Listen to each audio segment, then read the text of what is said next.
To all of you, dear guests, dear panelists, and dear Rob, as organizer, dear audience, we only have 45 minutes and we have highly esteemed guests who all want to give their ideas and their statements on the not only on the topic of this this conference, but particularly also on the principles of the SDGs.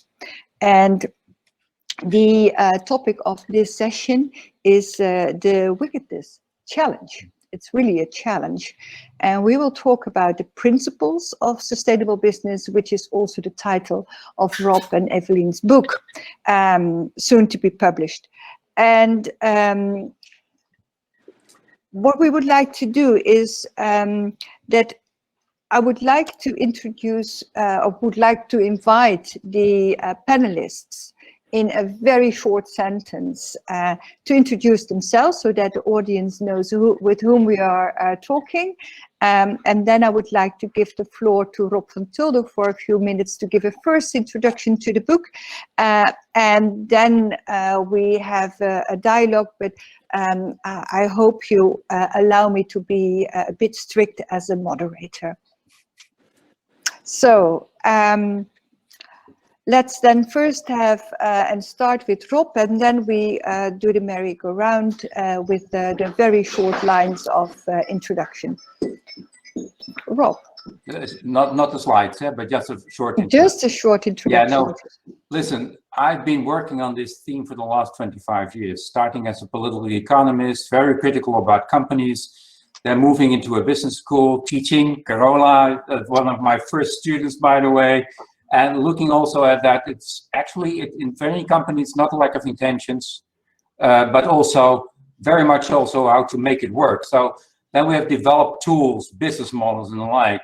And it sounds all very academic because we talk about the wicked problems, but actually complexity is what we need to master in order now then to make the right business models, implement them from day to day.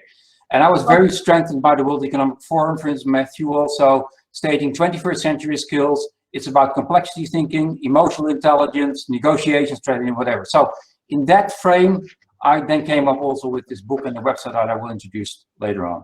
Okay, thank you, Rob. In your ability as a professor at RSM, Erasmus University, Rotterdam. I will do that for you. Okay. Carola, may I give you the floor to introduce yourself? Yes, of course. Can you hear me? Yes. Okay, well, yeah, my name is Carola van Lamoen. Indeed, many years ago studied with Rob, who inspired me for sustainability, and I'm currently the head of sustainable investing at Robeco, in which capacity I'm responsible for Robeco's sustainable investing approach, including how we do our active ownership, how we set our climate strategy, our SDG approach, and also the focus on research and our broader sustainable investing strategy, including, of which I'm very proud, our net zero ambition for 2050. So, but I will tell more later on that. Okay, great. Thank you, Carola. Willemijn, would you like to introduce yourself? Thank you, Annemieke. Well, to make the link back to Rob, I cited Rob in my master thesis. Was not a student of yours, but I did certainly cite you when I had my thesis around business and NGO partnerships and how they work or don't work. And that thesis brought me actually to my first job, which was at the United Nations Global Compact, so the private sector branch of the UN. And then I joined DSM more than 4 years ago, first in the corporate sustainability department. And I just made a move this month to our business, one of our businesses, human nutrition. But I'm still a corporate idealist. So I do like to talk today how well businesses really can do well by doing good. Thank you. Thank you, Willemijn. Mathew, can you please go off mute? Thank you. Thank you very much, Mathew Stephenson. Thank you for the opportunity to be here. I'm with the World Economic Forum, where I work on the trade and investment team, and I'm responsible for the investment part of that. We've been working on sustainable investment for a number of years, in part thanks to the generous support of the Dutch government. So thank you for pushing these issues. And we have been developing a sustainable investment framework to align the actions of different actors, a number of other tools, and running country projects on the ground in developing countries to pilot some of these ideas. And to make the link to Rob, he was kind enough to accept for publication one of the outputs of this operational work and research, complemented by research, in the special edition of the Journal of International Business Policy. So Yes, I'll mention that down the road. Thank you so much for having me. Okay, thank you, Mathew. Free downloadable today only. Yes, free down only today. Oh, it's very the month, Dutch. but the month is only a few days more. Yeah. Sandra. Yes, good afternoon, everyone. My name is Sandra Pellegrom. I am the SDG coordinator from the side of the Dutch government, which means that my aim is to encourage everyone in society, also my colleagues in government, but also business and education and knowledge institutions and other organizations to embrace the SDGs and to contribute to achieving them both in the Netherlands and abroad. Thank you. A huge task, but how challenging and how nice. How nice. Vidyut, Lata, Dhir. We had already contact. It was so nice to have a direct contact with you in the past few days. And thank you very much joining us. Good evening. Can you please go off mute?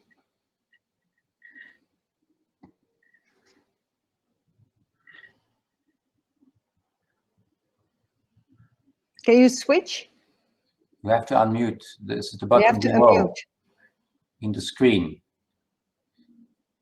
The microphone is below, and then there's a red line through this. Yes. What's stuck? So sorry. I know. But no problem. Okay, no problem. Yeah. So good evening. I am from India, and I teach in a B school. Very aligned to the SDG goals that we are talking about for the last 30 years. And I will kind of expand on them later. But I myself, I'm a professor of leadership and design thinking.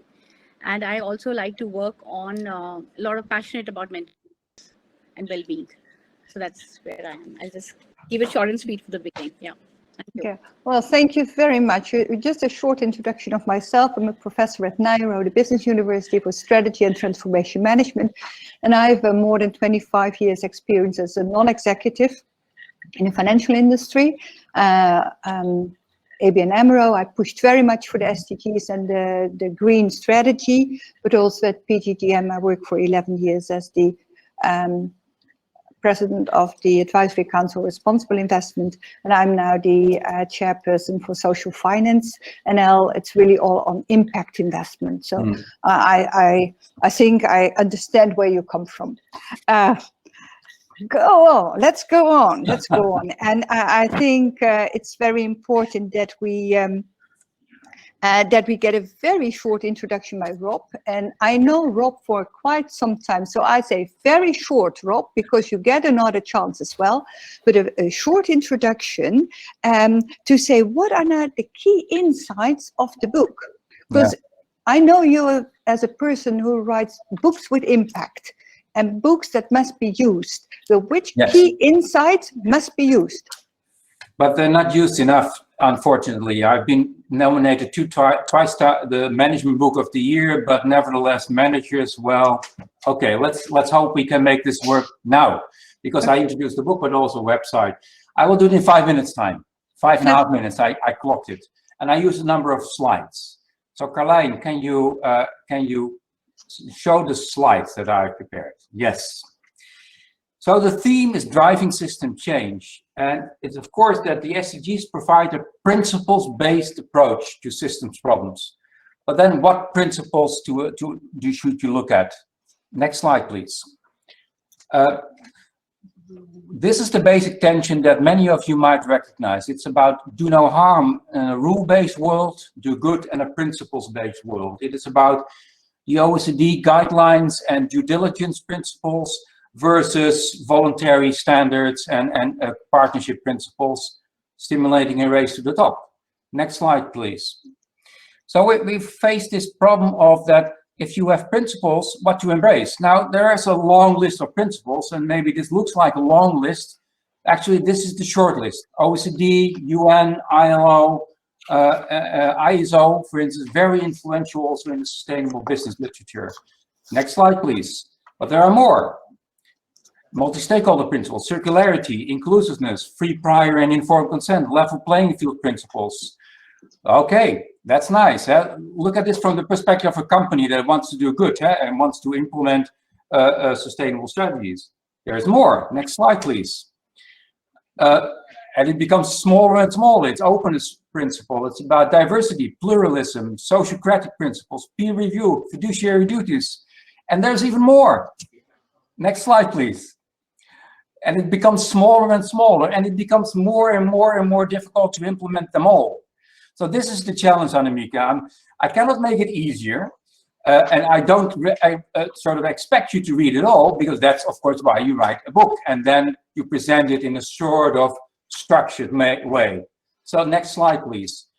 The idea of the SDG agenda is that we are able to sort of navigate those principles. And I wrote a little booklet 3 years ago. It is open source. You can just download on the SDGs and business. And that applies at least 3 angles to this: the why, the what, who, and the how questions. The why questions is what I would call the systemic principles. These are the ones no one left behind, the 5 Ps and the like. I will say something about it very shortly. The what and the who are about societal or dynamic principles, how to navigate this, who to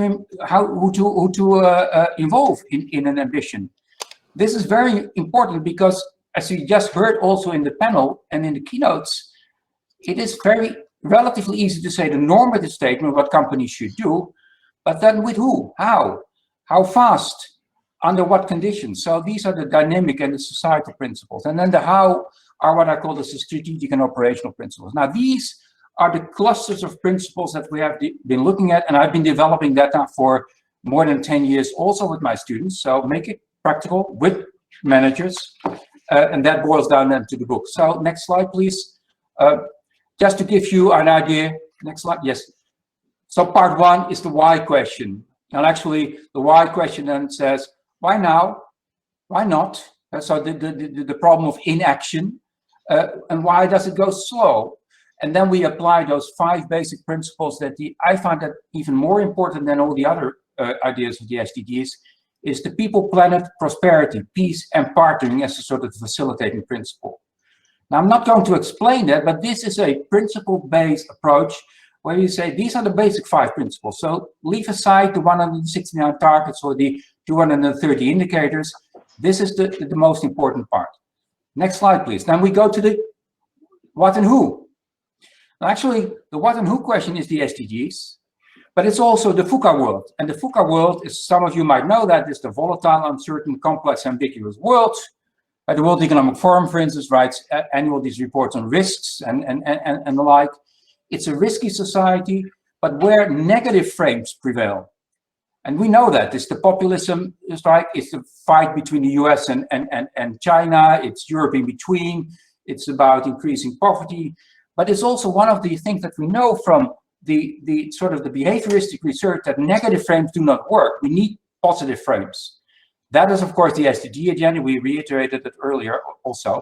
And then what is important, don't shy away from complexity. Think of that in terms of wicked problems, but also think of that in terms of wicked opportunities. So that's the next principle that requires a sort of governance challenge. We call it hybrid governance. I know that I'm also a trained political scientist. And in a way, hybrid governance then is very often portrayed as sort of weak, in-between, soft way of navigating. But actually, it could be also very strong. But then it requires that you understand the principles. So next slide, please. It means also, it's not about governance, laws, rules, standards only, but also navigating, how to change. And that's why we develop also the second part of the book, say, okay, navigating wicked opportunities means doing it together, having different governance measures, and then figuring out how to make it operational. So that then boils down to the third slide that I have. That's the third part also of the book. Next slide, please. Where basically say we have a problem. We have the problem of what's called business model innovation. Are there business cases for sustainability? Yes, they are. But sometimes they are at what I call a level 1, meaning just business. But there's a level 2, negative externalities, prevent pollution. Level 3, positive externalities creation, collective action.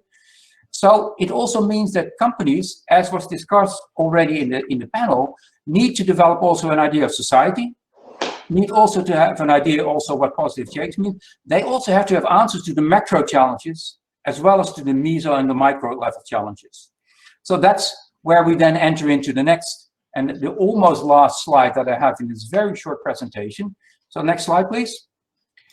Because this is the problem. The problem is that companies, you can see the chapters, it's about resilience, strategic, materiality, functional, collaborative management models. And one of the problems that we face is that we intervene, we manage on the basis of key performance indicators. In practice, and that was discussed, I'm very happy about the panel discussion on that, very often it is also sort of too much metrics in its key performance illusions. So we have to change the mindset. And actually the panel shows how important it is, and the book provides you with some answers. So next slide, please. We call that reversing materiality. We have to go back to the key value indicators, KVIs. That boils down then to key decision indicators in complex areas. Then not key performance indicators, but actually first key performance questions, asking the right questions. That boils down then to a set of meaningful or relevant key performance indicators. And you can see in the picture that I draw, every step can use the SDG agenda as a way to make it more material and more practical. So this, of course, is too much to chew on, at least in a short presentation. It summarizes a 600-page book, but in order then to make that available, and that's the last slide that I have, we developed this website. And just go to the website, and I think many of you already got, at least the panelists got the website, and it's not finished, but I don't want to wait until we get the book out. Actually, the website is intended also to help everyone that wants to do something. And it shows also that my students, for instance, are perfectly capable in a week to define the wickedness of a problem and to define a management strategy and also to help develop further models. However, there's one proviso there. It's never a design question only. It is also an implementation question where you, on basis of continuous feedback, so that's what we call navigating questions, come up with the right business approach to this. And there are 100,000 different ways to do that. And that's, of course, what this whole approach that we have developed is. The principles-based approach, also from a business school point of view, is to do it together with companies and governments and NGOs. So open invitation to you all. And that sort of finalizes my presentation in 7.5 minutes. Sorry, Annemieke. No, I know you, Rob, and I think this is a tremendous achievement. Thank you so much. Also, thank you for on the one hand, showing us the comprehensiveness, and on the other hand, the call for action. And I know you also as the writer of handbooks, how to do it. And I think this is another one we look forward to. Let's now go to the practitioners, because I think that's what is the value of this panel. You all are practitioners, although you all have a lot of a load of thinking behind you. But how do you practice? How do you navigate, in Rob's words, and with whom do you do that? And can you give us a very short example, you know, so that we can connect your experiences to the more oversight Rob was giving? Lata, Dhir, may I start with you? Yes, yeah. Can you hear me? Yeah. So I'll just have a small presentation here so that I can just quickly summarize quickly. So but you may do that later. This is only, okay, sorry. Yeah, because I would like you to do that later. And now I just want to give you a short comment, you know, with a short example from your practice or from what you studied with your students. Yeah, so for our students, we have a unique pedagogy. Embed them into and immerse them into the wicked problems of our society. Okay, and through that unique pedagogy of, you know, we have these 5 compulsory non-classroom learnings where we embed our students into various different immersions in the social sector, in the urban poverty, so they actually pick up the wicked problems, immerse themselves and try to find answers. And Great. these very students go back to the corporate and Yeah. kind of, change the corporate culture. So that's a whole kind of embedded into the entire curriculum. So that's really the action learning. Actually, yes. Action learning and the SDGs, and come to solutions and Yes, so- impact. Great. We will hear more of you in a few minutes. Sure. Yeah. Willemijn, may I invite you to give an example that fits to Rob's scheme? Yeah, thank you, Annemieke, and thank you, Rob. The notes I made, I mean, I'm still a bit of a student, but the notes I made during this little lecture was that you said negative frames don't work, and I think that's the essence. It's really about turning this in a mindset of opportunities, and to put it in French, c'est le ton qui fait la musique. So if you want to take everyone along, the whole system and all the different stakeholders, you really have to look at that opportunity. And to make that super practical, Annemieke, one of the key challenges in this world is malnutrition, and particularly hidden hunger. So that's what we call empty calories. People are not necessarily hungry when you go to bed, but they eat meals that have way too little vitamins and nutrients to grow and, well, develop people. So what we do at DSM as a vitamin producer, we make fortified rice. So we fortify rice kernels with vitamins and nutrients, and we give them particularly to target audiences like pregnant women and babies who can use that particularly to raise their development. And we really think if you target that, particularly in the first 1,000 days of your life, you do set all these people really on a different stage to develop. So again, it's about opportunities. I mean, it's terrible that we have so much malnutrition and hidden hunger, but by targeting real solutions to those challenges, I do think we can change that status quo. Yeah, and perhaps also to add that I work also a lot on malnutrition, particularly also in mega cities. And very often we think people in mega cities are not hungry, but it's exactly that malnutrition part, which is very worrisome. Sandra. Yes, thank you. Well, Rob, I think you really on a number, but in particular, two very important things that I run into in discussions that we have also in government about why should we use the SDGs as a framework.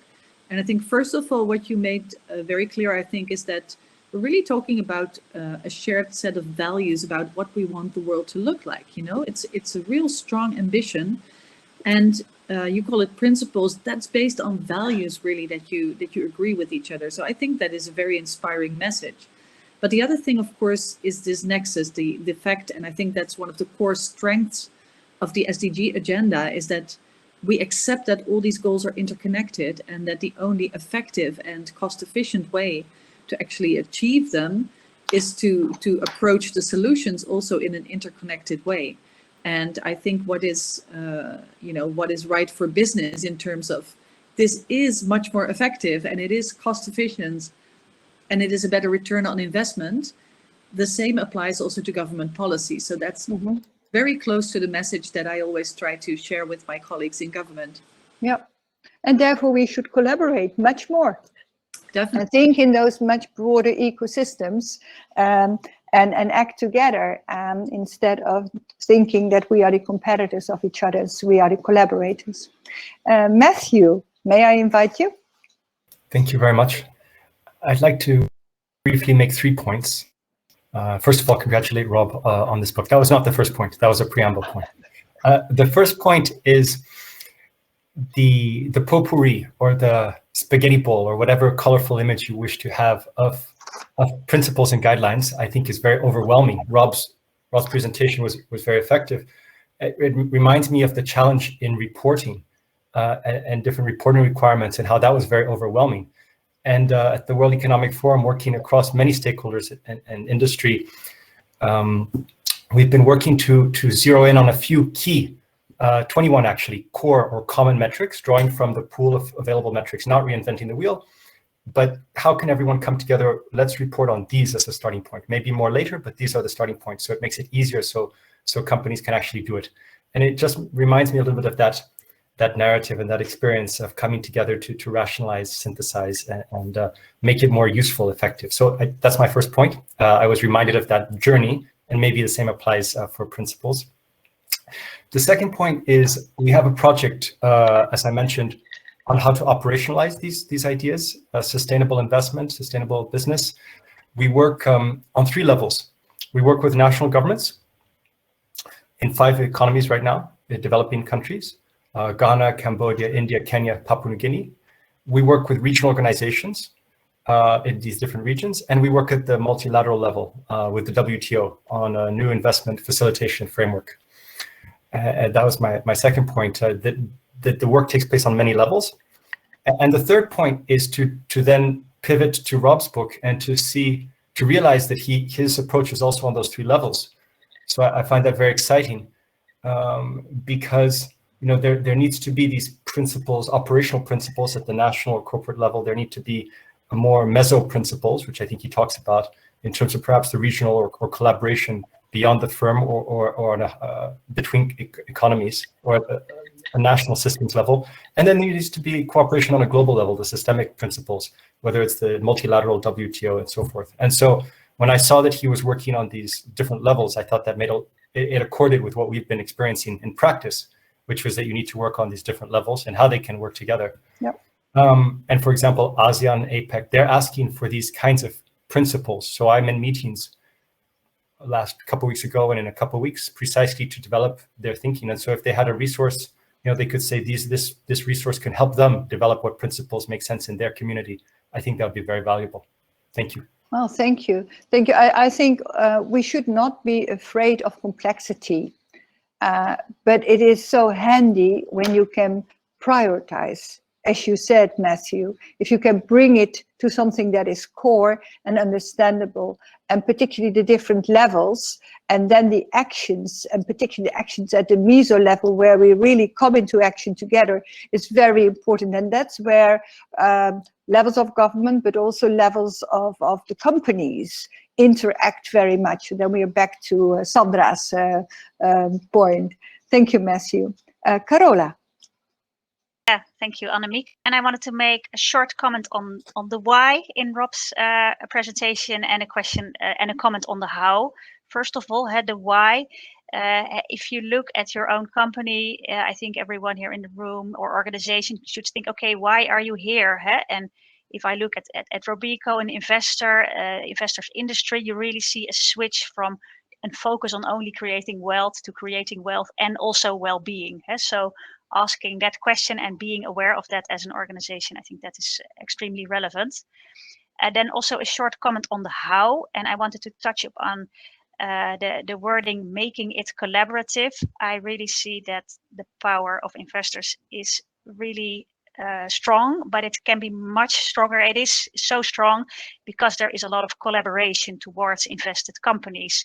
And the SDGs are a perfect blueprint for discussion with companies. An example here is the Climate Action 100+ initiative, where hundreds of investors worldwide join forces to those companies with the biggest emissions to reduce their emissions, to set targets, to aim for net zero, and to make that happen. And I really see here that the power of collaboration is helping in achieving those ambitions. Yeah, and in that sense, we are also really transforming from the I society to the us and the we, and the togetherness and respect for the differences, and also thinking much more in that integrated way. And I think that also in that sense, the book contributes very much to that new line of thinking where companies and governments can put that in practice. But it's also the mindset that is really changing. And I think that's so exciting of these times. The book could have... Yeah, there is growing evidence that it works, of course. Yeah, exactly. And it's accepted. Sometimes you can come with a book. Rob has written several books, and sometimes he was too early, But now I think he's right in time. Yeah, that's great. Okay, let's go on, you know, because it's nice to hear the different examples from the different practices and the different comments. Rob, I'll give you a chance for the second round, but I also would like to congratulate Evelien van Mil, because she is your co-author, and you did it together. And I know that writing together is really a tough thing, but you obviously achieved that. So also, Evelien, thank you so much for this. Rob. Thank you, Annemieke. Evelien is in the audience. She's very modest. I saw. Also, but he's also the person that said, well, if you want to make a book on principles, then you have to do a book on principles. So that now took me at least half a year more time, no, for a year more to write up the book, but we're almost there. So that's why I'm really happy. Listen, everything that everybody says basically is right. And I'm really happy to see the confirmation of this. But also, yeah, Willemijn, no, but also that we cannot just stick to the general picture. We cannot just say, and that was my problem a little bit, what Jeffrey Sachs said today, say moral statement, companies should do this, should do that, should do that. That is something that we have to go beyond, and we have to go beyond this also in terms of how to make it practical. Tomorrow we will talk about many more things, but also, and it's a principle way, so I think principles help us a lot, but of course it's practicals as well, and they have to be combined. And in that sense, I'm optimistic that there is a front runners, but there are also investors, there are governments also, there are think tanks like the World Economic Forum, there are business schools in India, Mumbai, companies that really want to do that, which and in that sense also, Annemieke, what you just said, for me it is important. I've been, I think, very often a bit too early or too theoretical or too practical or whatever, but I think, I really hope, but hopefully you can help me there, that we are right at the right time now. And that's also, I'm perfectly impact driven. So my agenda for 2030 is also not only to make the SDG work, but also make it through the private sector. And I think as a business professor, this should be my fiduciary duty to society. And one way or another, we will do that. So count me in, and make me accountable 8 years from now and before I die, please. Oh, please, Rob, but I will join you in your journey, as we already do for decades. Okay, let's now go to the statements of our presenters. And I gave you a question, and I hope you will elucidate a bit on that question.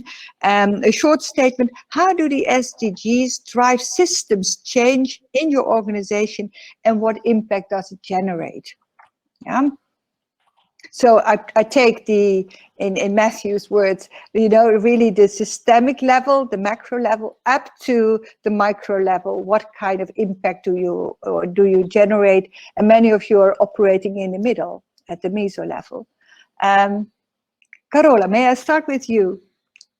Yes, of course. Yeah, I think the main summary is that the SDGs, the Sustainable Development Goals, are very important for our organization, as they at the same time drive but also accelerate change in thinking about how to act sustainably. Yeah, it is a perfect framework to also look as an investor at the companies where you are invested in. It's a common language and they're aspirational, so it's clearly a big help. And maybe taking one step back. We are an investor in thousands of companies, and that means that it's difficult to assess what is the impact of all those companies where we invest in. We've set the statement that we want to be net zero in 2050 and that we want to create positive impact. But how do we measure that? And for that, the Sustainable Development Goals are a very important framework. So what we do is we set up an SDG framework where we measure all the positive and all the negative impacts of the companies where we invested in. And we have currently several billions invested in funds that only have companies with a positive SDG impact according to the measurement of that framework. Then, of course, the next challenge is how do we move from measuring the SDG impact to actual real world impact. So what do the companies where we invest in actually contribute to the real world? And also, again, here, if you are invested in thousands of companies, it's a massive data challenge. So how do you measure contribution of companies to biodiversity, to SDG 15, or to climate action? And having the SDGs, that's a clear help. I also touched upon active ownership, so joining forces as investor to improve companies, because you're not only investing and measuring the impact, but you also have the ability to change. And that combined focus, so measuring the impact and at the same time trying to improve the practices of companies, I think that is a powerful tool, and that's thank you. Yeah, where the SDGs are extremely helpful for. Yeah. And sometimes you also have to ask the companies in which you invest whether they would like to see the results you make. I think that could also be, the mirror to them. You see, but you do a lot of work for them, in fact. Yeah, indeed. And we say, well, you're doing this, but other peers are making quicker steps. So the speed of change here is also important. What is the speed of change, and how can you make sure the speed of change to which companies accelerate in the right direction is as fast as possible? And that differs per company. Yeah. Now, it's also interesting to see how SDGs can really lead to new services, also of investment companies. It is also a very good starting point for a discussion if we're talking with companies that are, for example, active in soy production or in palm oil. So what is your impact on SDG 15, for example? So it clearly helps. Okay, thank you, Carola. Mathew, may I go to you for your short statement? Thank you very much. I work in the part of the forum that is called the Impact Cluster. And I would say all of our work is oriented to the SDGs and to generating impact. Now, how do we do that? I would say we might be able to think about it on 3 levels. Of course, interconnected levels. These are not the same levels as the macro, meso, and micro. These are sort of it's different levels. Just keep it complicated, huh? Yeah, and sorry about that. One is bringing key actors together. I think we convene at the highest levels to collaborate. And we have a sustainable markets initiative done jointly with the Prince of Wales in the UK, His Royal Highness. And this is all about raising these issues to the highest level, the SDG issues. That's one.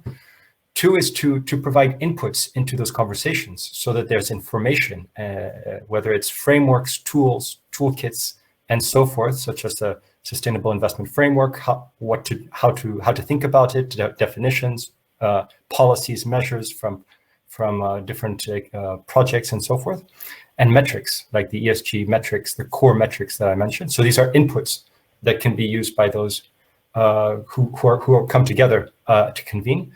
And then I would say we try to do operational things too, action on the ground, because if you do it, then you can inform the other 2. When we do the projects in a country, it can help develop the inputs that can help then bubble up to the highest level decision makers.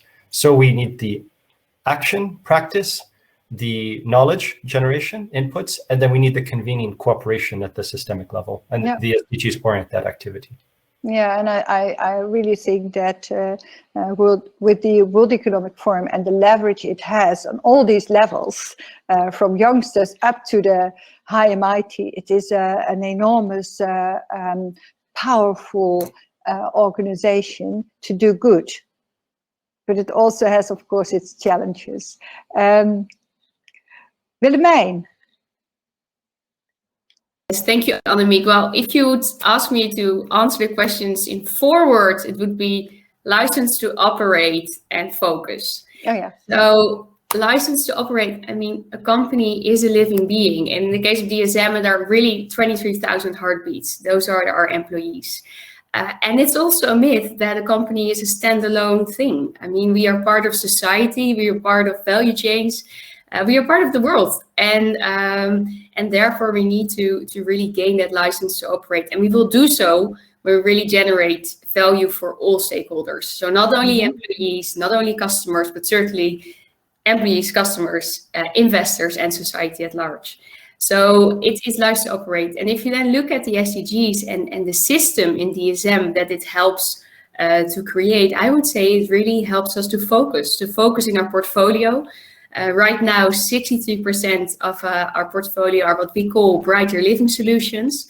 So products that really have a measurable proof that they are audited actually by KPMG, that they have a positive impact on the environment and our society. And if you ask me, that should become 100%. And the SDGs help us to focus our portfolio, help us to see what kind of products we want to make. Because in the end, if we can make products for the biggest challenges of the world, well, then we stay relevant as a company. Hence, we're future-proof. We'll make our investors happy, but more importantly, it will make the employees and I think the customers much more satisfied. So yeah. Well, what I like very much about your contribution is the focus part, because it's also on making strategic choices. Definitely. Yeah. Definitely. Daring to choose, not always easy. Exactly. No. It's really necessary. Exactly. And sometimes you also have to make choices also with the people who can guide that. Huh? Which really sometimes also a generational question. Sandra. It's from the side of the government, we really try to encourage companies to contribute to the SDGs.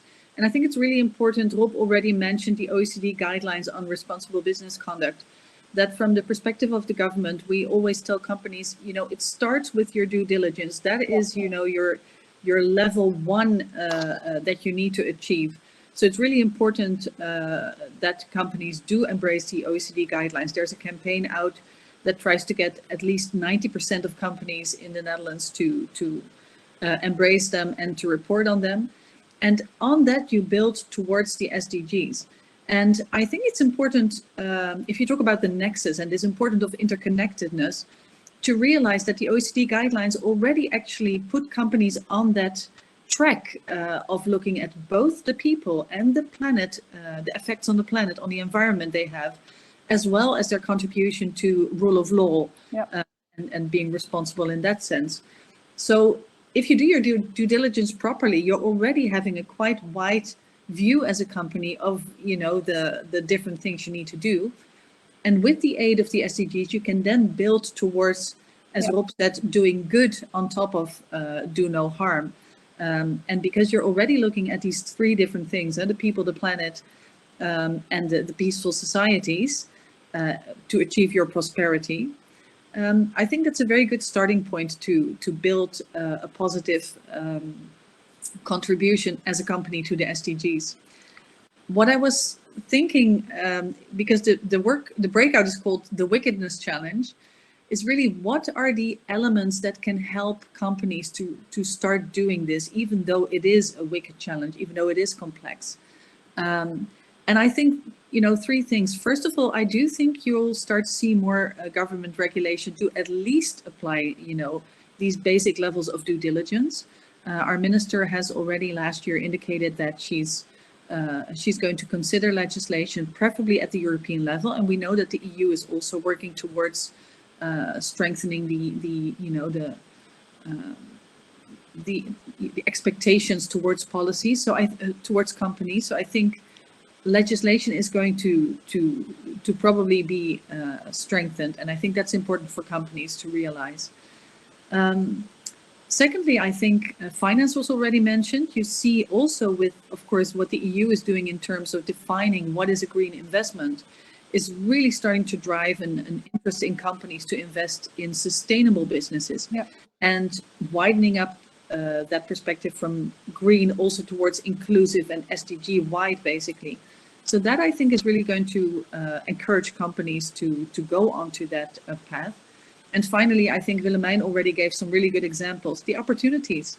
I think first of all, as I said, I really do think that if you look for the synergies in terms of contributing to different goals, you'll see that in the long term, you have a much better return on investment. It's way more interesting to invest in a solution that is win-win and that addresses multiple challenges than to invest in only one thing and then to turn around and see that, it wasn't as effective as you wanted. You've wasted the money a little bit, and then you have to pay for mitigating the effects of other things that you haven't addressed. So it's definitely a better return on investment. And finally, I think there's going to be such an opportunity for innovative business models that, for instance, if you look at circular services and products, and I think services and products are increasingly, going hand in hand. I think there's a great opportunity to design models that not only have a circular production, but also are targeted towards those people left behind that have, but might be able to rent a certain product or a service for a small amount of money every month. So I think there's a great opportunity there that I hope businesses will see, and that'll inspire them to actually, start this wicked challenge that is actually going to deliver them great opportunities, I think. No, thank you, Sandra. Also, thank you that you come so concrete to the lowest level, and also take the issue of inclusion, because I think that's one of these big challenges. Lata, Dhir, may I invite you to come up with a short statement, and I know you want to show a few slides at the same time. Yeah. So slides are fine. I can just put them on, but just to kind of answer your question first, I was just trying to understand that, everybody's connected to Rob, and I have met him only just like a day back. Going through his book, I found a lot of synergies for future collaborations. Right? Great. Okay, so that was something, and I'll start off from the very, at the very ground level. What he talks about is safe space principle in the book. Our students, right? Because they're the ones in the next 2 years, with a short span of time, going to actually go as future leader managers and impact the corporates. So them that safe space, we kind of make sure that they're able to experiment with their thoughts and feelings, and understand their strengths, and also through a lot of activities, they are able to become resilient leaders to take on the VUCA world. Okay, so that's one thing. And also at the same time, and once again referring to what Rob said some time back, build social communities of well-being. Okay, so the interconnectedness that they kind of create in that small community, can they go and expand it further, as they move on to other communities when they go into the corporate? So that, like starting at that level, and the DNA of value-based growth for our leaders of tomorrow, we start the entire process. So starting from that piece where we want to make resilient leaders, we start moving them on to connect them to the SDGs for building them into responsible leaders of tomorrow. Right. So every immersion that we give them, whether it's immersing them into the rural sectors, where we've actually kind of touched all 24 states in India, and they go into the smaller cities, and they do not have to make decisions sitting in the ivory towers. They actually have to go and understand the rural reality and impact the NGOs that they work with. So that's one piece. Secondly, we also kind of make them sure that they understand the urban poverty. So while they are sitting in the AC rooms, can they also understand and mentor a slum child from underprivileged sections of society, and in the make quality of education as the center, and both kind of symbiotic relationship between the two actually brings out a bit of inclusive societies. And this kind of a small kind of changes that happen, they're very subtle in their minds, but actually they have a far-reaching impact, because we have at least 50 change makers who are alumni who have left their corporate jobs and actually working on this aspect.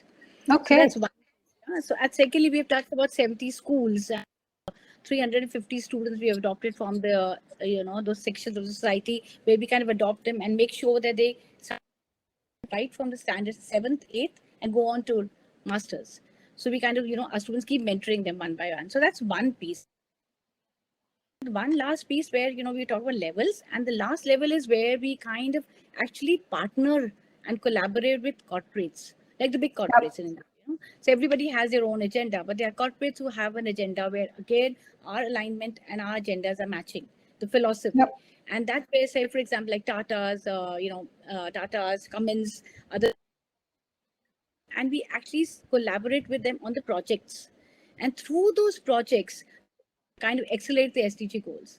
So actually, I would just kind of mention one last piece that, besides of working underwater, life underwater, we have actually touched all the other 16 SDGs through some piece as far as our students are concerned. And for Well, that, thank you. Yeah. yeah, so we are one of the prime chairs in the, one of the few schools in the world who have been actually selected as a reward for an award for the SDG goals that are happening. So this has been happening for the last 30 years. We believe in 30 years, we must have impacted some students who've gone to the corporate and made some change in some part of the world, and kind of then. For sure. Yeah, so that's.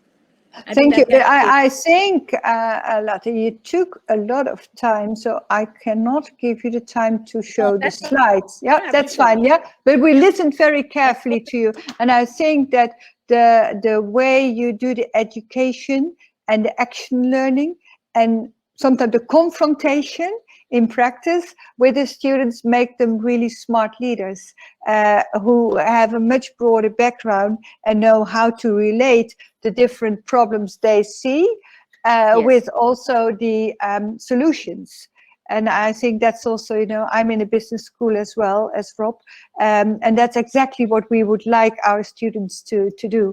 Thank you very much. Thank you. I go back to the plenary because I have to look at the time.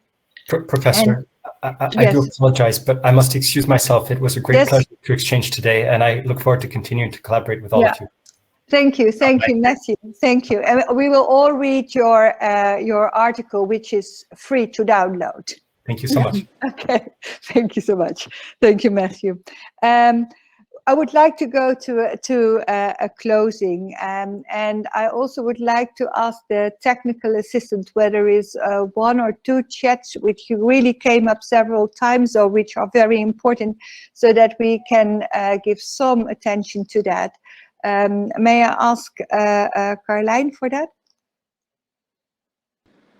Yes, hello. What was your question, sorry, about the chat? Well, yes, I thought you were perhaps better than I able to go through the chats, and perhaps we can take out one or two and give a comment on that. Well, I think that Rob already picked quite a few, and already answered some of the things. Rob, maybe help me out. Well, maybe I was going through the chats, Annemieke, and I saw. One of the chats that I was interesting is also the role of small and medium-sized enterprises. Yeah. Because actually, very often you look at the big companies for obvious reasons, but SMEs, they are, of course, the majority of the companies. So that might be something to deal with. Yeah, I think that's important, indeed. And I think also for India, that is very important because, of course, we all know Tata, but the majority, 90% or more, are SMEs, and they have to bring it forward, of course. Perhaps also interesting to hear from Sandra, her point of view from the government and SMEs, and how to stimulate that. I think actually SMEs do find it challenging, but once they start, there are some good examples of SMEs that have seen how handy the SDG agenda is to sort of really look at the different aspects of your business. Yeah. For instance, I was contacted by Improba. I don't know if I should probably not advertise, but I thought it was interesting because I'd never realized that a SME like that can really embrace the SDGs and work with it. And there are many more examples. Yeah. I do think they are the group that need inspiration, that need to be, that need courses and books like this and tools to sort of see how can I actually do this. Yeah, well, big companies need it as well. But Willemijn, DSM always was renowned for the fact that it stimulated innovative companies around it as a kind of ambidextrous organizations. And could you perhaps reflect in a few lines on the role of these innovating companies and SMEs in the, let's say, the ecosystem of a larger company? Yes, thanks, Annemieke. Actually, our head of corporate venturing just gave actually a very interesting podcast at BNR News Radio, but about the fact how corporate venturing is really the way, particularly for big businesses like ours, to get the best of both worlds, in the sense that the creativity of particularly, well, social entrepreneurship. So that's not always maybe an SME, but most of the times they're scale-ups at least. How the creativity can really be much better with an SME sometimes with a big corporation stock listed. But in terms of the long-term vision, strategy, and financial picture, a multinational like ours can very much help in very much of complementing skills and knowledge. So, I mean, I would say, because I also see in time, I think we want to wrap up, but we have different organizations in terms of scale and in terms of size, but they are all needed for this systemic change. And I do think particularly across value chains, we need all that collaboration. So it's not an either or. I'm not saying you just said that, but it's I think really how can we collaborate across sectors, but also across a different type of businesses, because we're all good in slightly different elements together. Exactly. It's helpful.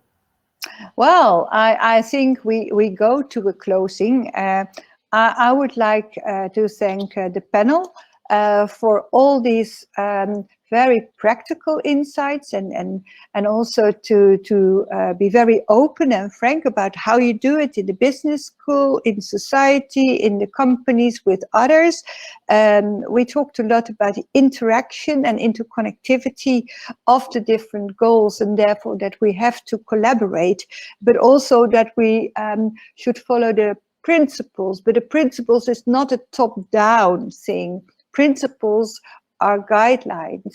Principles are embedded in your heart, and in your heart you are value driven. And I think that is also a mental change from, let's say, what we saw in the past 25 years. I think that it makes it so challenging to pick up the ideas of the SDGs, which are around us already for many more years, but now we really understand, particularly in business, which how this framework is so handy, because it is easy to translate at the different levels, and people can come into action at those different levels and add up to the bigger scheme.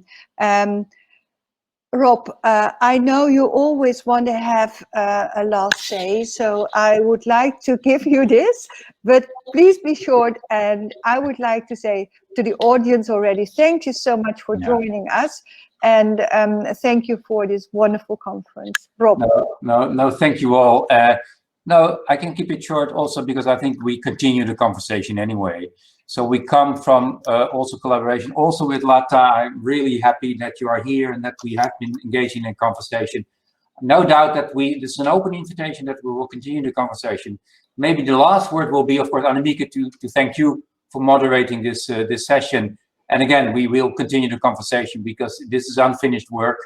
Let's work on this together. And I think this was a perfect panel to illustrate that we can do that and we need to do that. So thanks. Okay, well, thank you all, and have a very fruitful conversation in the coming 2 days. Thank you. Thank you. Thank you very much. Bye-bye.